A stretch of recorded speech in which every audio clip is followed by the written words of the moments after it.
U sulmua me thik nga i dashuri, ndëron jetë në moshën 25 vjeç aktoria njohur. Një ngjarje e rëndë ka tronditur Shtetet e Bashkuara të Amerikës pasi aktoria Dia Smith, e njohur për rolin e saj si Nala e Re në versionin e Broadway të filmit të famshëm të Disneyt The Lion King, ka ndruar jetë në moshën 25 vjeç pas një sulmi me thik nga i dashuri i saj.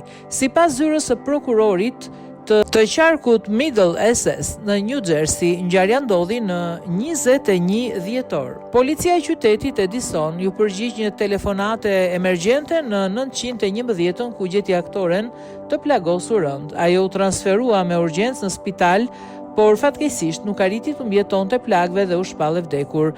I dyshuari Jordan D. Jackson Small, i dashuri i Smith, u arrestua me njëherë pas incidentit. Prokurorët e kanë akuzuar atë për vrasje të shkallës së parë, rrezikim të mirëqenies së një fëmie të shkallës së dytë, si dhe posedim të armës për qëllime të paligjshme. Imani Dia Smith la pas djalin e saj 3 vjeçar, prindrit, 2 vëllezrit, motra të më të vegjël si dhe një rreth të gjerë, familjarësh dhe miq.